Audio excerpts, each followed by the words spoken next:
Welcome to the podcast, Food Talks. I'm Dallas Townsend. I will be your host, and I act as the uninformed consumer asking a nutritionist all the questions that you have. Hello, I'm Jordan Townsend. I'm our resident nutritionist here at Naturally You, and I'm here to inform the uninformed consumer, answering and helping to unpack some of your more difficult nutrition questions. All right, well, welcome back today. Today, we're going to be talking about the eyes. The window into the soul. The two little camera lenses in your body that make all things a reality. Yeah, and of course, as we probably all know to some degree, eyes are pretty much one of our most important organs because it bases pretty much every decision we make off of our visual input, too. I think I remember reading this one day. The only thing I think higher than death was people didn't want to go blind, like fear of being blind. But it's just because it impairs you so dramatically. Now, I know people have seeing eye dogs and they can manage and get around, but you can't watch TV. You can't run. Can't run. Shouldn't run. Hard to exercise. A lot of stuff. So I just wanted to kind of get into what we do know about this magical organ, because the eye is a very unique organ in that it actually doesn't really do anything. You know what I mean? In the sense, like a liver is metabolizing and processing, a heart is moving blood, a spleen is moving lymphatics, the colon is eliminating, the small intestine is absorbing. An eye is just a receiver. That's the easiest way to really think about it. It's basically just soaking up visual data And relays it to the brain. And that's where this gets kind of interesting. So some recent research that just came out from Stanford is that for the first time ever, we've 100% determined that the eye tissue is actually brain tissue. It's actually brain matter, for lack of a better term. Yeah, so that kind of changed what our interpretation of it, right? Because as you know, one of the most devastating injuries to you is a traumatic brain injury. We've actually had bonks to the head. Go listen to that one. And that's because the brain tissue, and specifically neurons, don't regenerate the same. So that's kind of what's scary about the eyes as well. And it's actually a disease state called macular degeneration. That just is when that tissue starts to break down. Obviously, your vision goes with it. So it's kind of interesting that now we've 100% pinpointed that. So that's what's kind of unique is we used to think that the eye was a separate organ that connected into the brain and then just received that data. No, your brain basically has pushed itself out and created a new type of tissue to be able to process all this information. Exactly. Now, the most interesting thing too, first about your brain, is we're actually upside down, Dallas. Our brain? Us. Currently, if you were to actually see things as they were, everything would be flipped 180 degrees.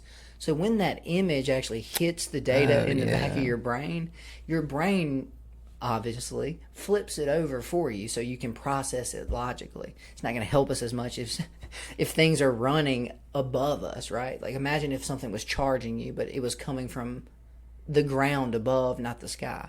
So just weird, right? Yeah. So that's one of the first things that's kind of interesting too about the brain is that your eyes are the only part of your brain tissue that are outside of the skull. So that's also why humans are very, very protective of their eyes. We know we're supposed to watch. We were supposed to wear eye protection when we weed eat and do stuff like that. But humans are very sensitive to their eyes. That's why our eyes, as you probably have noticed, tear in water. The brain does not want any particulate, any outside anything, not much less touching the eye, but irritating the eye. That's why it's so quick to respond. It's why your eyes will well up very quickly if you get dust or even pollen in it. They need to be clear. They need to be open so that, one, they can process as much as possible, but any level of irritation, that's why you're so sensitive about your eyes. Case in point is if you had a splinter in your thigh, I mean, it's uncomfortable. It doesn't maybe not feel good, but you may not even notice it, right? Get a splinter or a briar in your eye. That's because it is almost pure nerve Or even cells. just an eyelash. Case in point, right? It feels like that's the exact same way as that splinter does. Yeah. So no, and that's because that is actually your brain. So it's just, again, it adds a little more understanding of why we are so sensitive about our eyes. So besides that, the next thing I wanted to kind of just talk about was like just general function. Because the whole concept of an eye is actually insane, right? Remember, you're not actually ever seeing anything. Light is hitting an object, absorbing whatever not even really absorbing. As far as light works, remember, the only color you see is the color being reflected.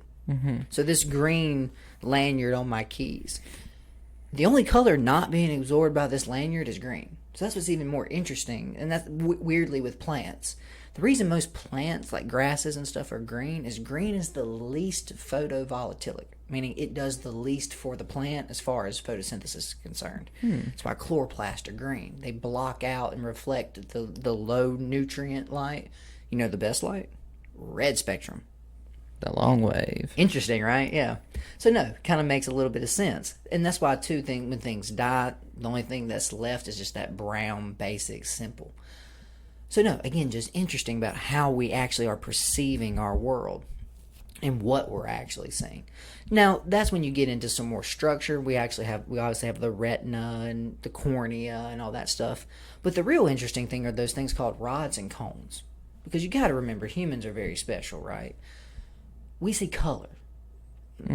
Huge chunks of the animal kingdom don't see color at all. It has no benefit. If you're a predator, you don't need to differentiate between ripe fruit and unripe fruit. So we don't really ever think about that. That's why the other key animal, you probably know this as a hunter, what other animal sees in color really well? A deer. Deer is actually right, but the real one is turkeys. Turkey. Birds. All birds see color. Yeah. Remember, doves see color. All of them. And that's just because what are they mostly eating? They're going to eat different fruits. Can deer see color? I want to say they do. I think they do. I'm not sure. That's actually a good question because I would think they would be more similar to cows and dogs. I think their vision's more pattern based though. Right. They may actually, I don't know if they see color per se, but they see shades. So like if you are wearing a bright orange hunter's vest that's not like broken up, they can see that. Okay, well, it clearly stops and starts. Yeah, a shade of. Again, do they see orange? I don't know, but yeah, turkeys. That's for sure. Honestly, the best way to hunt them is with like a ghillie suit or something. Just be the tree. So deer see short wavelength colors such as blue and even ultraviolet, which humans cannot. So they can see the sky, but everything else is gray. Yeah, they see. That's got to be trippy. That's weird. And that's where humans are interesting because we see the full RGB spectrum. We see the reds, the greens, and the blues. So that's why our brains can interpret colors and shades of stuff other ones can't. If you only see red green, if you only see blue red, you're not. But that's what I was going to say. The irony of that is that's more what dogs have, and that actually helps you way more with like seeing at night. When there's almost no light, you can see those longer, slower wavelengths better. So, but again, let's go back. Humans aren't hunting at night very often. More importantly, we're mostly gathering during the day, scavenging and killing things when we can. Because when we go out at night, we die. Like, it's pretty rough. Remember, just to get back, who hunts at night? Predators, meat eaters only. So it was almost kind of a double whammy, right? It's probably best we don't go out, even if we can. Yeah. Remember, pre-light, Dallas, pre-electricity.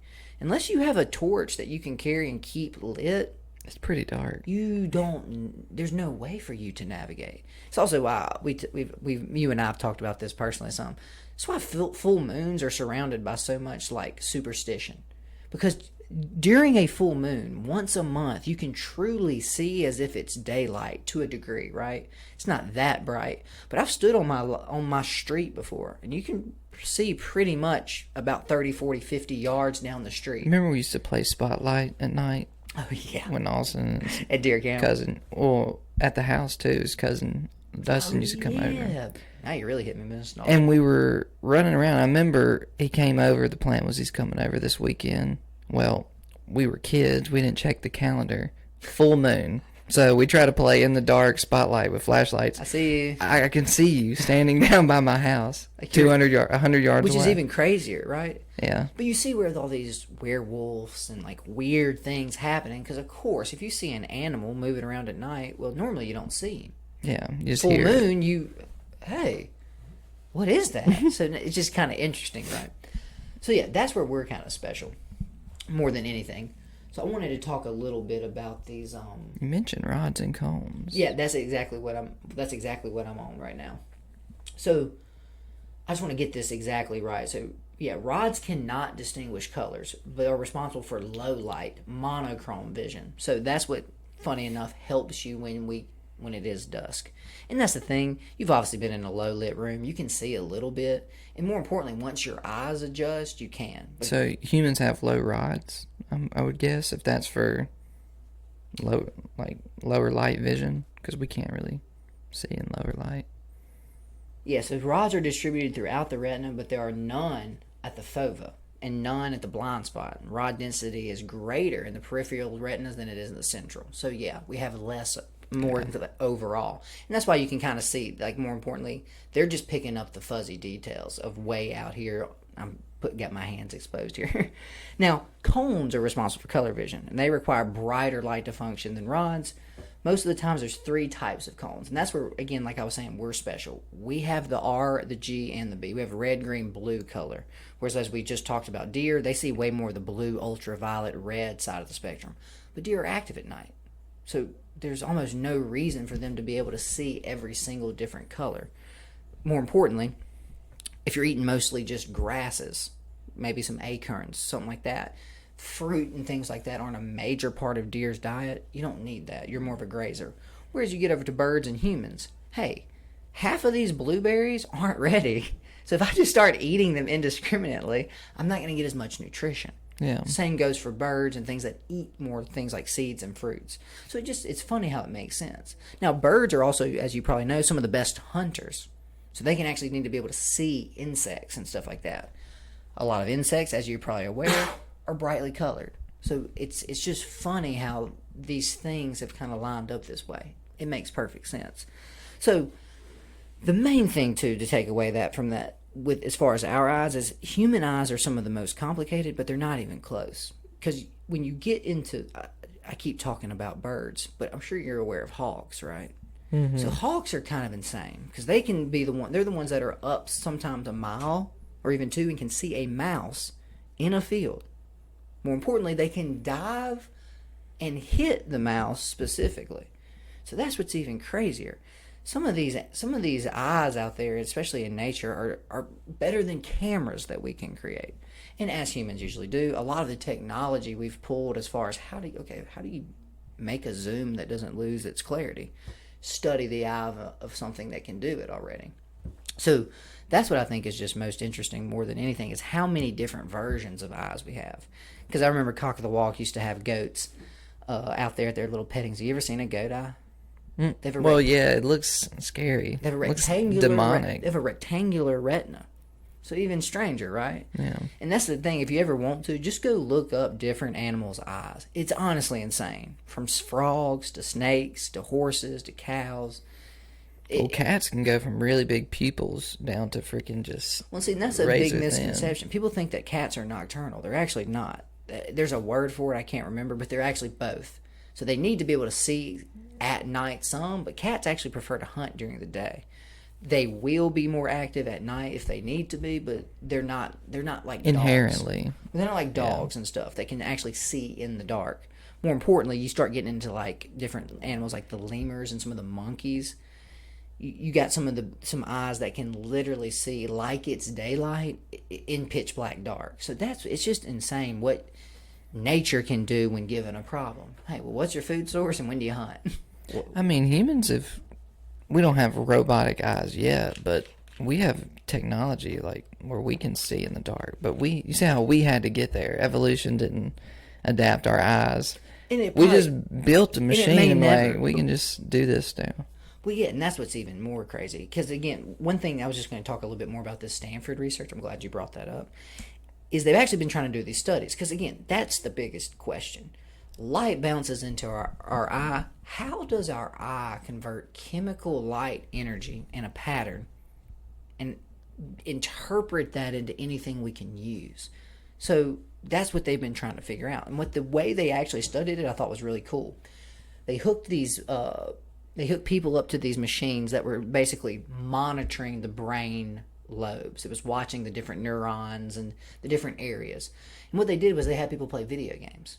And they saw, based on what the people were seeing and responding to, which areas were lighting up and, more importantly, responding. And they were able to map pretty large chunks. What they found was that they were able to actually map thousands of these different retinal neurons, but they were actually used 400 specific retinal cells that they were watching specifically. Now, when they were doing this, they actually found 6 different types of neurons that they had never actually studied or identified before. Now, that's what's kind of crazy about this is we still don't fully understand this process. That's what I was saying is that I wanted to kind of give you all the cutting edge is what Stanford's doing, but the way you take light in and process it like that, we still don't fully understand what's happening chemically, right? Metabolically, as far as this processor goes. But using these different subjects playing something like a video game, you get someone in a lot of different scenarios. So that's the hardest thing about studying someone in a lab, is they're usually just sitting there. If you can get them to play a video game, watch a movie, engage in something, you can see how it processes different environments too. More importantly, does a brain respond differently to something it interprets as that would be scary or surprising? Or more importantly, does it process visual data differently that it's exciting or fun? So that's what we're really on the cutting edge of. And like I said, just in this simple study, they were able to identify 6 different types of neurons and circuits that we didn't even know existed. So that's what's kind of cool, y'all, is we're at an interesting point here in 2021. We're on the cutting edge of almost every single technology sector ever. And if you go back just a few hundred years, we just had steam engines. True. That was it. Yeah, there's this pharmaceutical company called Second Sight Pharmaceutical, EYES. And I think a couple months ago, they just got cleared by the FDA they came up with a new type of glasses that lets actual blind people have a type of sight. Now, it's not what we see, but from the demonstrations, they could see outline. So, like, if I was blind, I put on these glasses, I could see your outline. You would know an object was there. Exactly. Yeah. And it's kind of crazy that we're even at that point, that it's not a straight-up cure for blindness where they can see like we can, but think about being blind your entire life, and then all of a sudden you can move around your environment. Yeah, it's not great, but I'm not going to bump into... But you know you're in your kitchen, or you know that there's a coffee table. Well, yeah, like if I'm sitting in this room and I'm wearing them, and you walk in, well, I saw your outline come in. That's truly powerful technology, too. Yeah. Now, as you know, too, is when you take a sense away, the body will increase its reliance on the other ones. Yeah. So imagine having supersonic hearing. I almost mentioned that to you. Imagine having great hearing and then adding that extra detail. You know, you would like hear someone, you could hear someone park, but then know that they're where they're at in your actual house. And it's kind of like Daredevil, right? Echolocation. Remember that was his whole thing. That's how he could see his environment just through clicks. But even stranger is. I know you've seen the blind guy who can do that. Yeah. But more importantly, that's the only way bats navigate. So that's what's even stranger. Again, humans mimicking nature. Nature's like, we already got a whole species that does this. Like, we know that can be done. Started coronavirus. Have you heard of it? I was just going to mention this real quick, too. Just to go off what you said, how, like, they were able to feed in that stimulation. Weirdly, in this same little presentation, because that's what they're working on at Stanford. It says engineering vision without the eye. What does that even look like? And it's funny, it actually started in 1918. That was our very first understanding of this.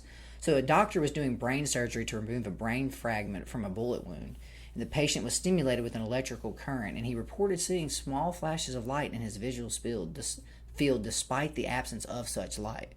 So that's when we first, isn't that crazy? Yeah. About 100 years ago, we realized that, hey, if you stimulate certain parts of the brain, it can basically interpret that as visual data, whether it be there or not. So that's where this gets interesting.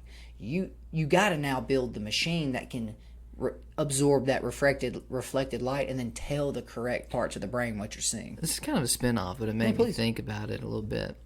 You know, everyone's talking about Oculus, Rift, and VR, and how VR is the future. It just seems the task is too large for it to be a device you put on. It almost seems like you gotta have something that via Neuralink or something. You gotta have something that taps into the brain and more easily tricks the brain. You see what I'm saying? Like you just said, if you're projecting the light to The brain doesn't know. It just processes instead the data. of putting on a screen that you're looking at. You see what I'm saying? It would almost be better as just glasses or like contact lenses even. You know what I'm saying? And then the data could be coming through those lenses directly into the eye the same way. So your brain can't tell that you're not actually seeing that. That's what's coming straight in, just like VR, but scaled way, way, way, way, way down. Maybe eventually. So something, yeah. And honestly, this is even weird. Guys, this is just complete speculation. I feel like you could even use like a black contact lens, so it blacks out every other data. Eventually, the contact lens is the screen. The only limits there is obviously just technology and paper thin, right? Processors and you have to have huge amounts of data. That's why, like, the easiest thing seems to be just if they had a way to tap into your brain. Like you had a port or something, you go sit in a chair, you just pour it in, and like, all right, we'll just take over your brain. So I think this is what you're talking about, Dallas, but because obviously this is Stanford we're talking about. They work with a lot of these major pharmaceutical and technology companies. But the device is actually called Orion. It says it generates visual perception via an array of stimulating electrodes implanted in the surface of the visual cortex to deliver patterned electrical stimuli. The camera mounted on the patient's glasses captures video images, then a computer translates those images into a series of small electrical pulses that are transmitted wirelessly to the electrode implanted in the visual cortex. And look at this guy. Right. He's able to actually draw. He's completely blind, but he's able to actually draw the letters that he's seeing. So isn't that crazy? Yeah. But again, it always starts rough, right? You ever seen the iron lung back in the 50s?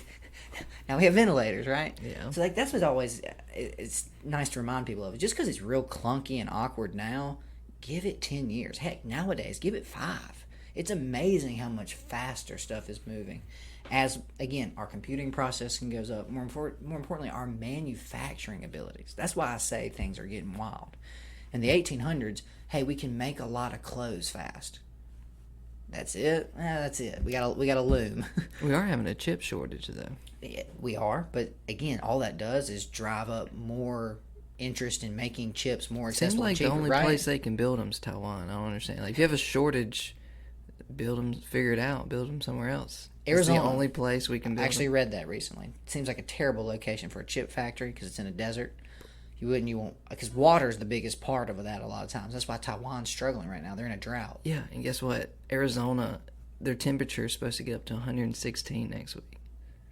That's pretty drought specific as well. But I read somewhere that I want to say Intel is trying to build a factory here because again, build a freaking chip factory in Mississippi. Americans, we have plenty of room in the Delta. My capitalism lovers out there, remember, if you export all of your manufacturing, you can get in trouble because eventually they don't make anything that you actually use locally. It's a drought, right? A water shortage. Have you heard of Mississippi? It's a lot of water. It hasn't stopped raining I don't for understand. 3 months Like, here. if you build a chip factory, you could source all the water from there. You would think so.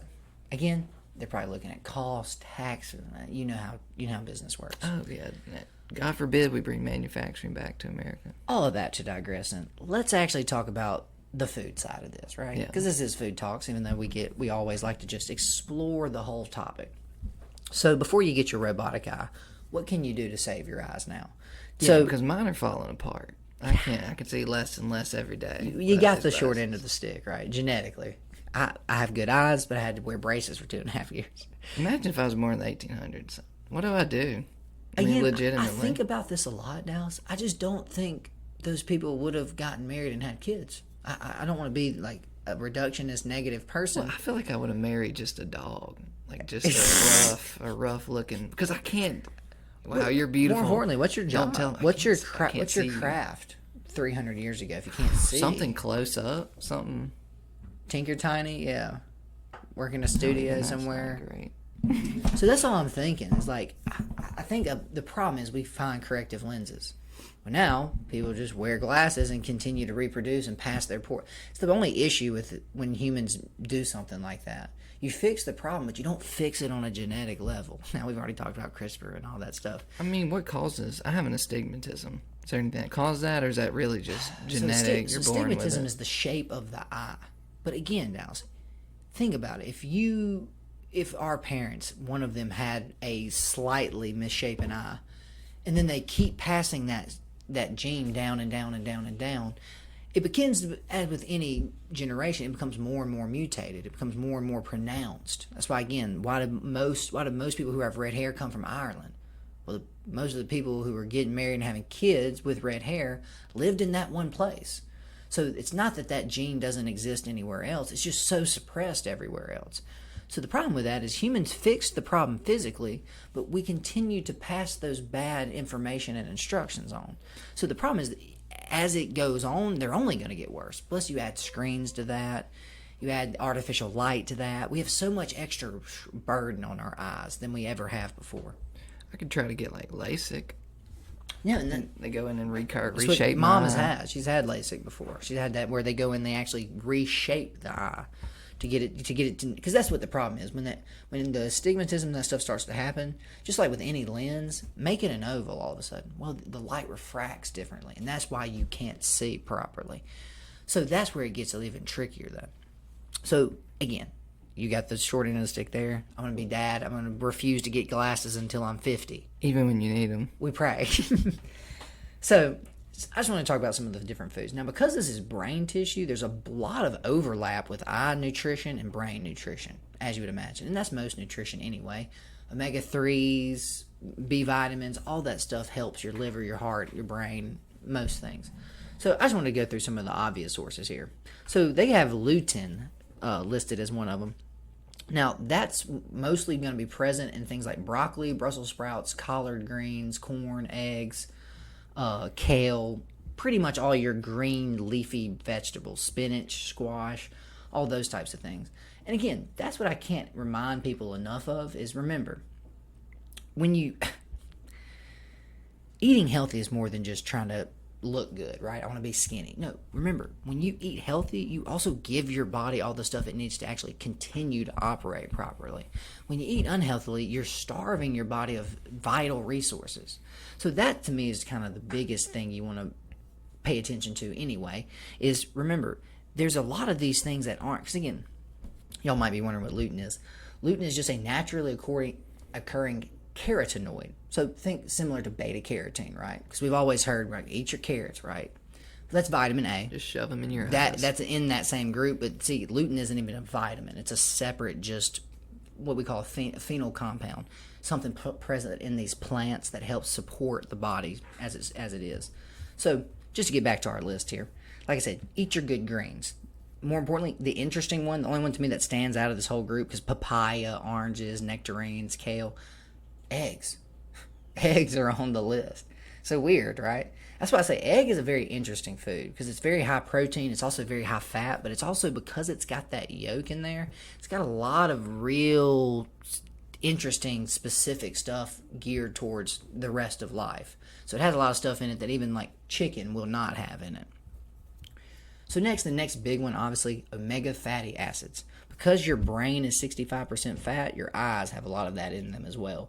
So this is, of course, they put flaxseed oil, halibut, salmon, sardines, tuna, walnuts. So yeah, I agree with all of those. I'm not really a big flaxseed guy myself, but my favorite source from this would be definitely the tuna, the salmon, and the walnuts. Now, the tuna and the salmon, we're overfishing the ocean, so that's a problem. We need to obviously do some things about that. But that's the thing is, if you're not going to eat your seeds and your nuts like you're supposed to, or your fish like you're supposed to, I'm sorry, walnuts. That's what I always tell people. Remember, have you ever seen a walnut? It actually looks like your brain. Funny enough. It really does. They're very high fat. So they're actually very, very good for the brain specifically. Now, next on the list is obviously vitamin A. It's when you get in your apricots, cantaloupes, carrots, mangoes, red peppers, and funny enough, ricotta cheese, spinach, and sweet potatoes. So anything that's got that orange glow to it. That's an easy way to kind of think about vitamin A. Same thing next is vitamin C. Broccolis, Brussels sprouts, grapefruits, kiwis, red peppers. By the way, oranges are not a great source of vitamin C relative to their volume versus how much other stuff is in there, especially sugar. So eat a cutie. Yeah, cutie. Honestly, eat the broccoli. You know what I mean? Eat broccoli, okay. It's not as good as an orange, but doesn't hit the same. Next one is vitamin E. So that's when you get more of your almonds, broccolis, peanut butter, spinach, sunflower seeds, wheat germs. So the only two that have been on the only ones that have been on 3 of these is actually spinach and broccoli. So just remember that. And weirdly, I don't know what it is. Of all the foods, broccoli is my favorite. That's the one I cook at home the most because it's so easy to steam. Black pepper, red pepper, salt, chop up a little garlic or a little garlic, maybe even some onion every now and then, just a little bit, but tastes great.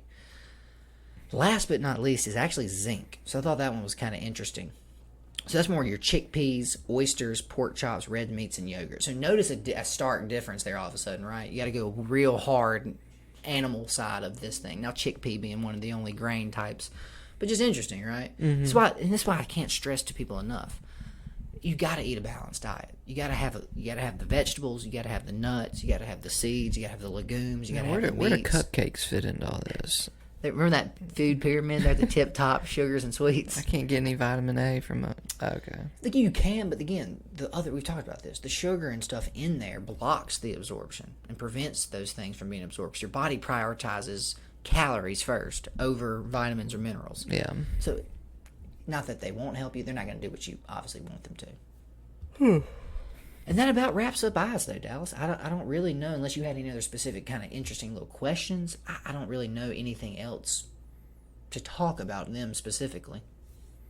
I guess we can leave it on the note of just stopping to think the processing power you mentioned earlier it takes for our eyes to interpret things. Because if you see people's, like, have a reflex to something, say someone's swinging at them and they, like, barely see out of the corner of their eye and they duck back.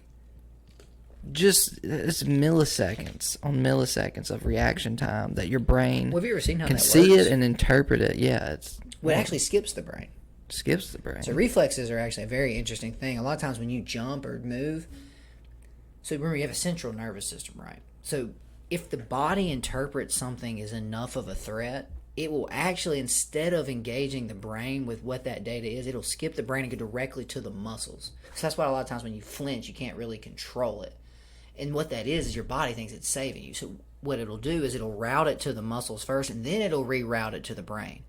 And then the brain will try to make sense of what it actually did. Because, again, at the end of the day, if you duck back and dodge, it's okay to figure out in 3 seconds what that was or what you avoided. So, no, interesting, right? Yeah, all I can really think about is how the people in your life when you're younger, they swing on you, and if you flinch, they get to hit you. So they're training you to not flinch in the future so you can get your butt knocked on the floor. Well, no, it just, again, right, you're going to cause me problems. My body spent all these years to develop a fine system to protect me, and you're trying to train me out of it. Now I get punched twice because you fake punched me. It's so dumb being a kid, yeah. It's so dumb.